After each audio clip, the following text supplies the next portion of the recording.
Bonjour à tous. Le caillou que je vais vous présenter aujourd'hui, c'est celui-ci.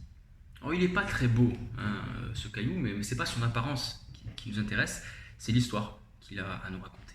Alors, ce caillou, il vient d'une plage de Cap d'Aille, non loin de la frontière avec la principauté de Monaco. Ce caillou, si on le regarde attentivement, on voit qu'il est constitué de blocs anguleux, de taille et de coloration, verdâtre, hein, des verts, des rougeâtres, pris dans un liant hein, qui lui aussi de granulométrie très variable. Les blocs, si on les regarde de près, alors pas sur celui-là parce qu'ils sont très altérés par la mer, c'est mieux, c'est un peu mieux celui-ci qui vient du même endroit, hein, c'est la même chose.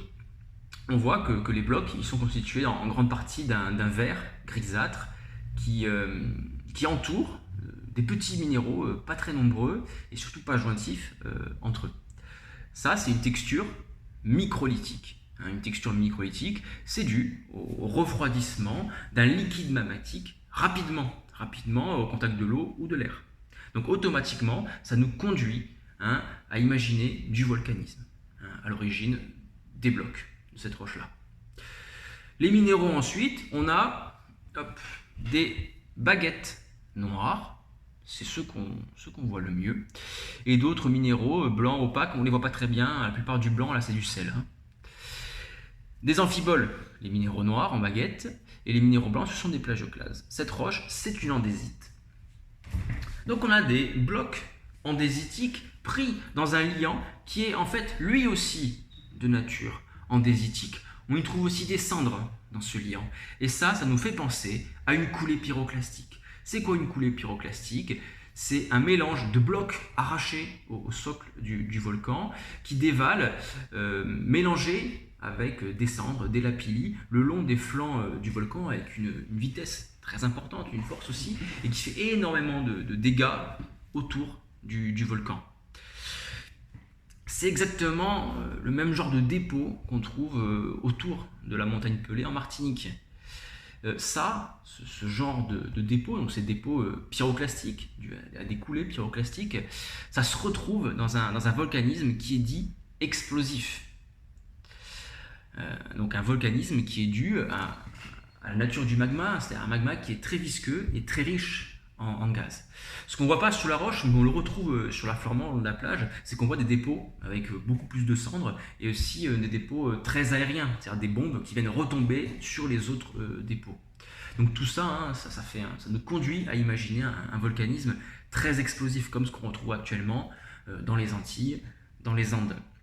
Ce volcanisme explosif, plus sa géochimie et le fait que ce soit des andésites, ça nous fait formuler une hypothèse, c'est que ces dépôts-là, ils sont liés à un contexte géodynamique qui est la zone de subduction.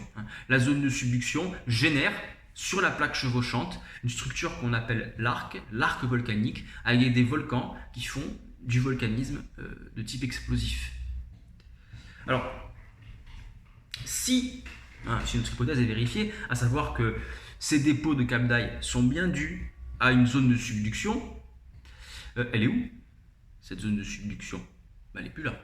On le saurait, c'est plus du tout actif. Ça a 30 millions d'années, ça. Sardaigne, 15-20 millions d'années, donc plus récent. Et où on trouve ensuite un volcanisme de ce style-là, en Europe, en Méditerranée, évidemment en Italie. Et là, il est actif. Donc, il est actif actuellement. En Italie, le Vésuve, le Stromboli, il constitue un arc volcanique généré par une subduction, la subduction calabrienne, qui plonge d'est en ouest sous l'Italie.